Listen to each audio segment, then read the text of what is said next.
Well, welcome back, everyone, to this edition of Leading Through Unprecedented Times. I'm Tom Murray, your host, and yet again, I am ecstatic for today's guest, the one and only Dr. Donya Ball. Donya, how are you? It's so good to see you. So for our listeners, I've just recently connected with Donya at AASA. We're at the same conference, running some of the similar circles and some similar friends, and we got to connect one night and really respected the work that you're leading and just who you are as an educator, as a superintendent, as your family, and just the work that you do across the country speaking as well. And so such an honor to connect. How are you, my friend? Thank you so much for having me, Tom. It's so great to see you. Wish it was more in person instead of this way, but that's all right. We'll make it happen soon. Awesome. So you're a superintendent, you're an author, you're a speaker, you're doing lots of stuff on the road. Let's first start kind of with your being a superintendent and the work that you do. Tell us a little about where you serve so our audience has an idea. Yeah, thank you. So that's exactly right. I'm a superintendent of schools of two TK through eighth grade charter schools in Central Valley, California. And I love it because it is small enough where change is easy to implement, but large enough where we're able to make an incredible impact with a ton of students. And so for me, it's like the best of both worlds. Everything that really happened previously in my career as assistant sup and principal and vice principal and all the years of teaching, we always say they all served this incredible purpose to really meet the demands and the craziness of leadership today. And so to me, the superintendency is just the most fantastic way to really give back to staff, to students, to families. And I wake up every day excited because my people are absolutely phenomenal. And other superintendents that are listening, when your people and your board are phenomenal, you've had it made. And that's really where I'm at. Oh, that's awesome. And so, what you are somebody, and the reason I wanted to have you on the podcast is we have school and district leaders around the country that listen. And I guess my middle schooler would say that the storms are a stormin'. And I love Oh, to use that phrase storm for you because I know that you're somebody that gets to speak on and work with school and district leaders on really weathering the storms of leadership. And that's a topic yes. that you've written about in your books and you get to speak on as well. And, there you are as a superintendent. And this time of year, as we're starting to wrap up, just some folks have just wrapped up their school year in the last week or two. Others will be wrapping up. And it is a crazy time of year, right? We've got the politics of everything that we see in the news, all those different pieces. We're dealing with boards. We're dealing with finalizing budgets. We've got, we're also planning for next year. We're thinking about what's next for us and wrapping up this year. Like, it's just a lot, right? And so talk to us a little about the storms of leadership that superintendents and others are facing right now, and just some ideas around where to go and how to work through some of that. Yeah, you know what? I love it. I never get sick, Tom, of talking about this, right? Clearly, because I now have two of my three books written on this topic. And I found really early on, I've been always, really curious, analytical person. And I found very early on in my years as a leader, my vice principal, principalship years, the storms are a brewing and they exist every day in every leadership position. But one of the things that I noticed really early on is that we, for some reason in education, because we are so busy trying to survive the storms, put out the fires, we don't do an amazing job normalizing the storms, talking about the storms, and ultimately, like, how the heck are we going to forge forward and survive and thrive through them, right? And so it's no wonder that we have leaders in this revolving leadership roles, right? Like the principalships, 2 years, superintendency, 2.5 years max. That's not good for anyone. We know consistent leadership is where it's at. that what makes an organization, whether it's schools or districts or county offices, successful, it begins with that consistent and stable leadership. And so to get to the root cause for me of why people are leaving, why people are drowning and saying, peace out, done, forget it, is really where I lean into my passion of let's identify the storms, let's talk about them, let's normalize them, and ultimately let's get over them. And so that was really, the inspiration behind the work, why I talk, why I write about them. And then from there, I learned so much from the leaders who are in the thick of it. I hear the stories. I always say, right, we could have a million reality shows that would probably have Emmy award winning nominations in the principal's office. What really happens in the principal's office, right? But very few of us really talk about it, or at least talk about it to audiences. We'll talk about it at the lounge on a Friday night with friends, but not really in these amazing groups where we can like spread the message. So that was really like what inspired the work to take place and why I continue to do it. Awesome. I saw recently you did something with our friends over at AXA, the California Yeah, Administrators Association, and we partner with them at Future Ready as well. And I saw there was something you did along the lines of like haters are gonna hate, right? that's And it. so in dealing with folks from the outside, and I think that's something that resonates with every leader, every principal, superintendent, whatever that role might be. And what advice do you have at a time where things are so polarizing? Seems like every board meeting, there's somebody coming out of right field or left field for something that just throws us off, that takes us away if we're not careful from why we do the work and really the most important Totally. parts of the work, right?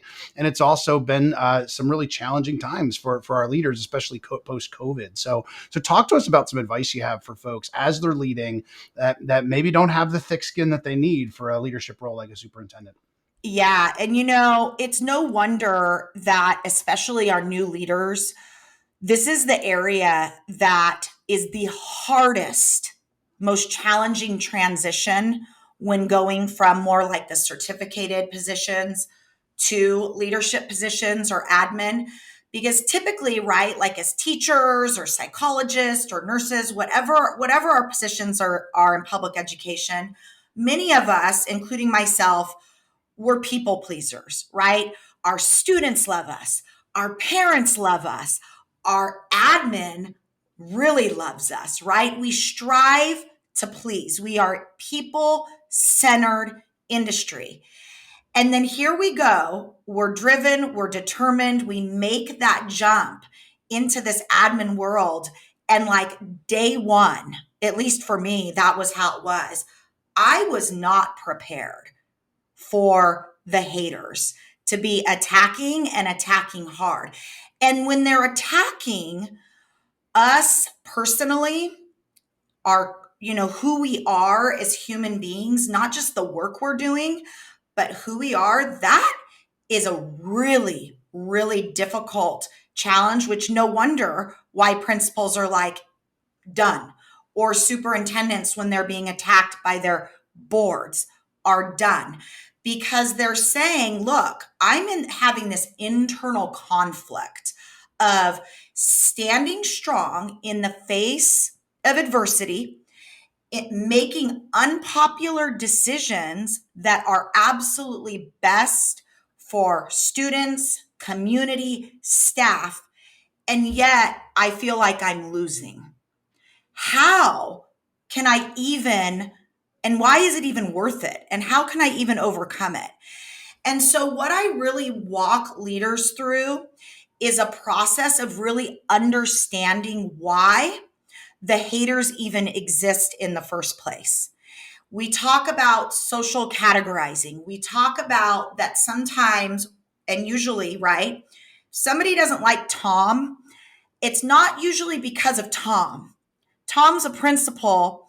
It's because 5 principals ago that they dealt with, there was something that went sideways. So every other principal post that principal, and now Tom, you've got a target, right?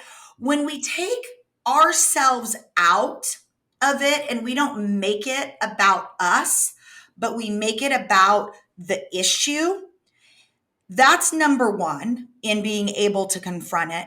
But then also using and leaning in to the critical leadership approaches of partnering with people who are different, being really curious about understanding why their mindset exists, framing our language to be able to level with them versus using the approach of hate combats hate never works, right? And talking with leaders about those practical strategies that we're not probably going to reach consensus. We probably are not going to come to an agreement, but sometimes the ultimate outcome that we're going to be okay with is respect for the decision. And that in this day and age is a win for leaders.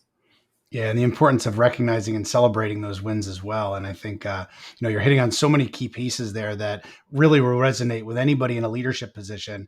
As you were talking about change, I was thinking about, as you were referencing some of the pieces where people come in and they make some changes. It's been said the only people that like change are wet babies, right? And so here we are as leaders. If we're trying to net shift something, we're going to upset the apple cart. And the challenge as a superintendent is you shift things too far too fast, it's your last board meeting. You're out. One That's it. vote. You're looking for a new job. That's And, it. and Career so how do we suicide. make the changes that need to be made, bringing people along? And I think that's where the human side and the relationships and the culture side, focusing on the people side, is the only way to make those changes sustainable, and not being able to just mandate stuff overnight, because that'll go out the window with the new leader, right? And so with that, one of the pieces I also wanted to ask you about, and facing, some of the realities today, it's something that I can never be an expert on, but you absolutely are as a female superintendent.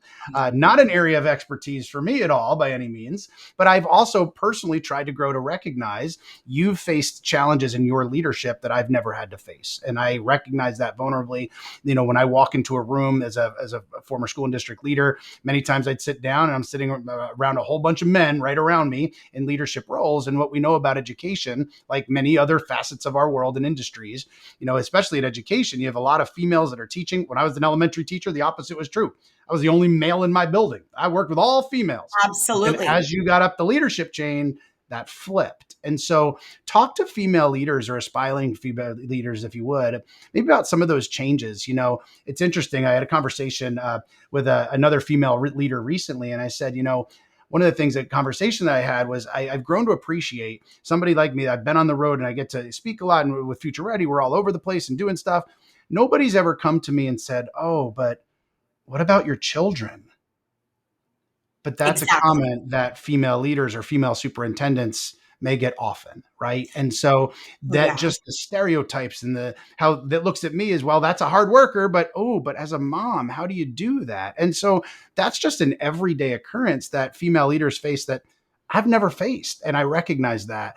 And so talk to female leaders, if you could, about just some advice you have or some of the things you've had to navigate, and how you've been able to navigate that as a female superintendent. Yeah. And you know what, Tom? I love that you're just recognizing it, first of all, and bringing it to the surface. Because again, it's like that word normalizing, like just by recognizing it and talking about it is huge. Because I go back to the identity, right? When we become moms, like professional working moms, there feels like a conflict, internal conflict, because like for many of us, like including myself, my mom, incredible stay-at-home mom. And in fact, that was what I originally pictured for my life, was to be a stay-at-home mom and to model my mothering after what I experienced. Well, unfortunately, and probably actually fortunately for my kids, after a year of doing that with my oldest son, I just knew it's just this. And you talk to other working moms, there's just this gut instinct of I can be an incredible mom and also work. And I can be an incredible executive and also be an incredible mom. But it is that identity conflict that I think a lot of us women struggle with, because many of us were raised in a generation where you have to pick. You're either one or another. But I have seen us transition and become more accepting of women serving in these multiple roles. Unfortunately, what I think us women do is we are so damn hard on ourselves. And I talk about, to be an executive and a mom, author, keynote speaker, professor, right? All the things. We have grit. We have grit. We have tenacity. That's what landed us these jobs. But where we lack is grace. And the reason that I really ground people in grace is because when we drop balls, when we can't go to the kids' swim meet, when we have to leave the board meeting early, when I let, my graduate students know, hey, class is canceled tonight, right? We tear ourselves up. You're awful. Why can't you do this? The negative self-talk. We get ourselves in these predicaments where we're like, you know what? I just shouldn't even be in this role. I can't do it. And so again, like when I do this as a keynote, I yell out to the audience, what have you missed recently? What have you missed recently? And they'll just yell out, women and men, by the way. I missed this. I missed this. I dropped this ball. It's so powerful to hear us normalize together. It's building camaraderie that, yes, our identities are multifaceted. We're doing a lot of things, but we need to give each other and ultimately ourselves grace that we're not going to do it all. And by the way, I want to just say this one more thing, is that unfortunately, many of us leaders are modeling for the people we're serving unhealthy work-life balances because of how hard we are on ourselves. And I call it time clock Gustapos, right? We're telling our people, you're honored because you're working on the weekends. I'm giving you an award because you're staying at work at the school grounds till 8 o'clock at night. You get the employee of the month.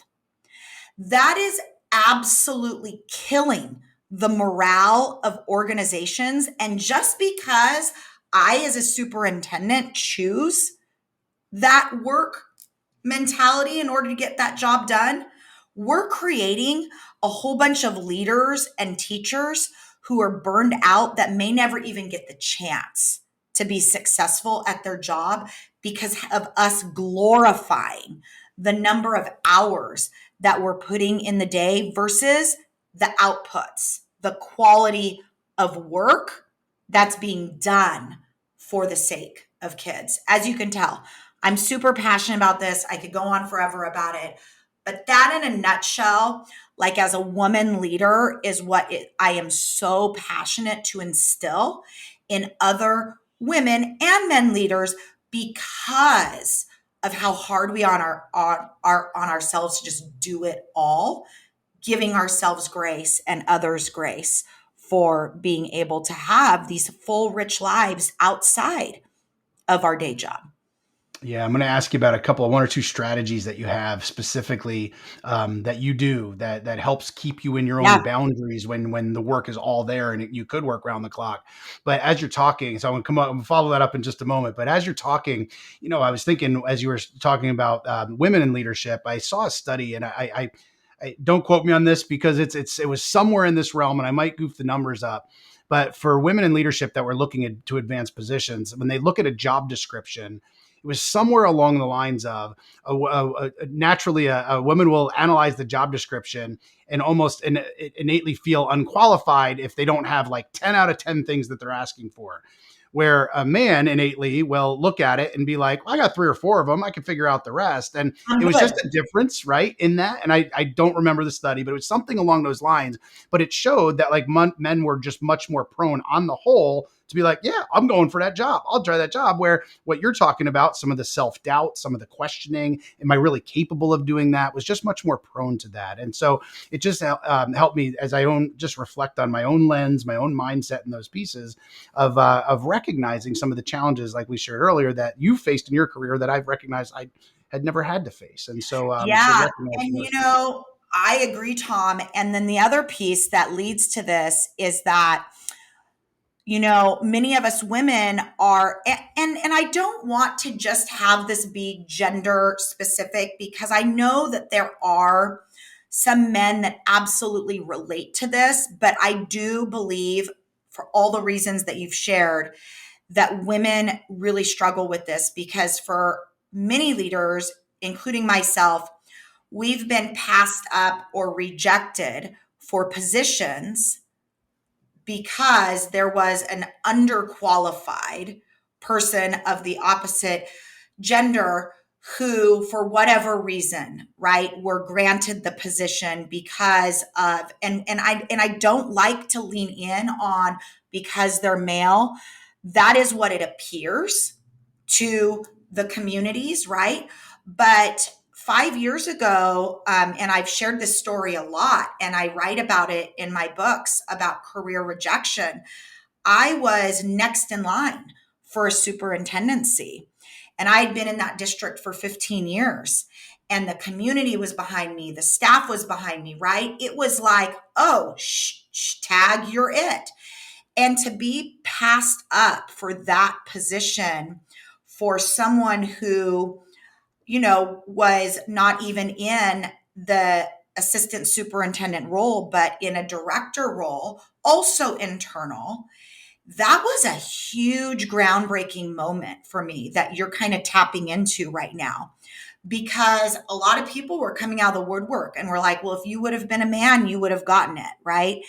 And so instead of leaning in to the reasons why I didn't get it, I leaned out to say, now, how am I going to use this experience to ultimately help other women who are going to find themselves in this exact same position? And there are absolute ways to use that experience to catapult your career. Hence, me with the books, with the speaking. That was a defining moment in my life where none of the book, none of the writing, none of the speaking would have ever happened if I wouldn't have faced that career rejection. So it's also about reframing these tragedies, these despairing moments, about, and you and I've talked about this before, right? In an experience I had recently with another passed up moment of, this clearly is for the good of not just my career, but the gifts I can now impart on others as well.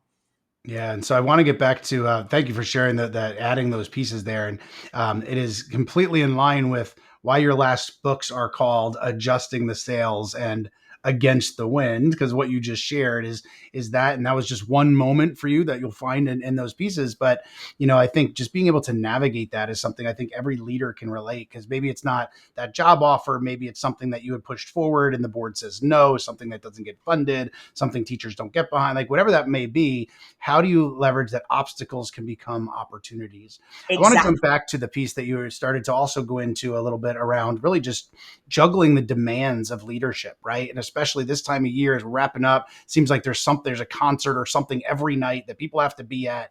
I was talking to a high school principal earlier today, and he's like, I get here at 6, I leave at like 9, and I still have people mad at me because there was 4 things and Yes. I only got to 3 of them, right? And that's just some of the balancing pieces. So would love to hear one or two just practical strategies you have for balancing all the stuff as a mom, as a wife, as a superintendent. And before you do that, 'cause I'll give you a moment to think on that. I'm thinking about about a time where I needed some critical feedback because when I was a school and district leader, I would often go in on Saturdays. I'd work Saturday mornings and I'm just kind of knocking things out. For me, I wanted to start the week fresh. It was actually a stress reliever to me. The office was quiet. I'm firing away emails. I'm getting stuff off my desk. And it was just a way I could have a much better weekend if I put in 4 or 5 hours that Saturday morning just to knock stuff out. And I needed Mhm. some real critical feedback where somebody asked, like, hey, like, do you expect us to get back to you on a Saturday? And my response was like, of course not.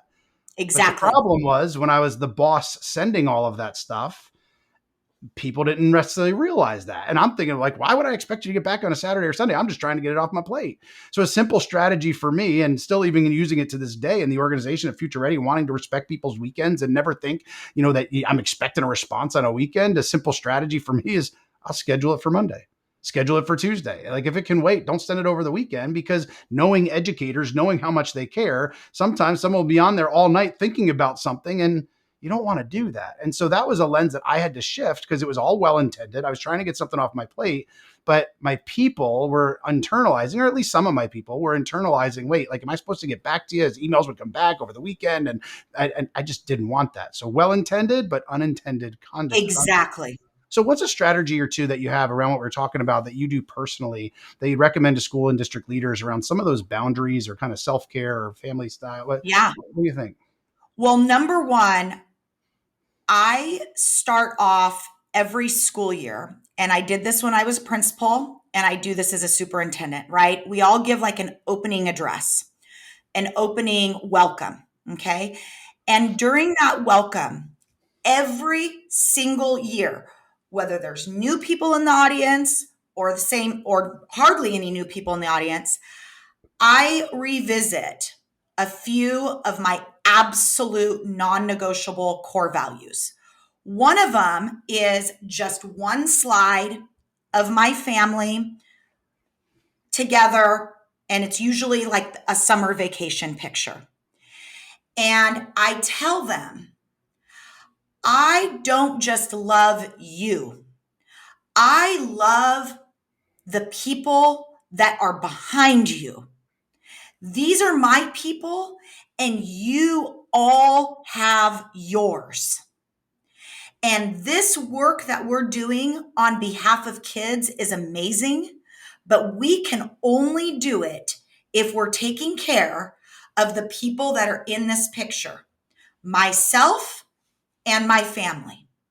So this is culture building, right? This is like ground level culture building. So I say it and then I do it. And the way that I do it is this. I tell my principals, teacher needs to leave 30 minutes early. They're not putting that in as time off. That's just time that they get to take off, right? Same thing. If my principals tell me, hey, I need to have a day where I have to like get some things done for my kids, and I'm like, okay, do you want to work remote? You don't need to take a day off. Now, if you're taking a vacation, that's something else. It's called respect that they have these full lives outside of their principalship, outside of being a school psychologist, outside of being a teacher. When you treat people like that, it is amazing. Not only the culture of commitment that they have to the organization, but they're like, my soup gets it. And then, by the way, my board of 7, they know when they hired me how important my family was to me. When I set out to author, I said, look, you guys, I'm taking on this passion project and I don't know where it's going, but it may go somewhere, it may not. And I hope it's okay with you, right? And they're like, we love all the parts of Donya. We love that you are able to do the things that you love, and we support it because it's just going to make you better as a superintendent. And so I hope that that is like really clear, like just like on a few takeaways of how a leader that's in charge of building this really healthy culture of work-life balance. It starts by not just communicating upfront to your people that there's that value, but then actually gifting them that time with no strings attached to do what they need to do. And they're like, oh, my last job, I had to put in 5 minutes in our absent management system if I need to leave to go to a doctor's appointment. And I'm like, why? You worked like 5 hours over yesterday, right? We always know they're going to put in the time, but it's just the way that we're communicating and treating people around that area.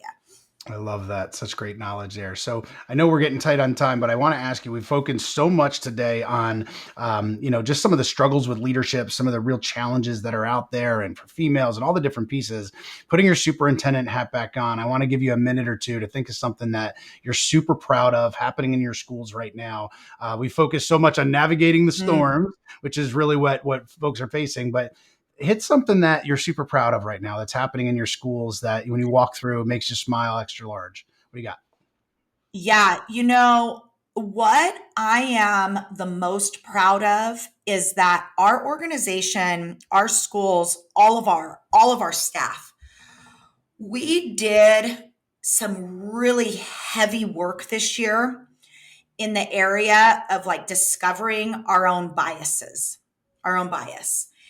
And that's like some really challenging work because we all have them. But I didn't know how this was going to go.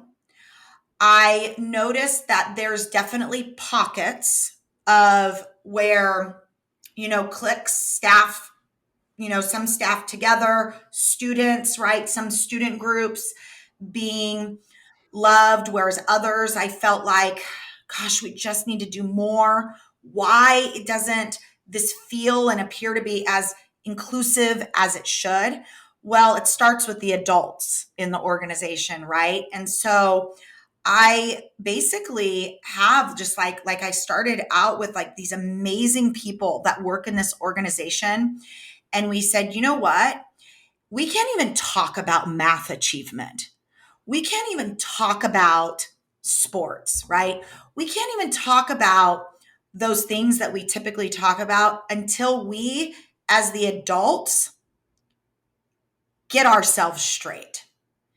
That when we walk through the door every day, we are going to truly be able to go like this to these kids and take them all in. But the reality is that all adults come every day and don't even recognize because they don't know, they're not aware of which biases exist within themselves. It's very awakening, this process, and why some students aren't being served to the extent that they can be served. So there's a fabulous book called Blind Spot. I don't know if you've heard it. It's Uncovering Hidden Biases in Good People. We worked through that book as a faculty, as a TK through 8 faculty. And I'm going to tell you, there was conversations in very safe spaces that were not easy for staff to have and to acknowledge. But what a beautiful thing to do.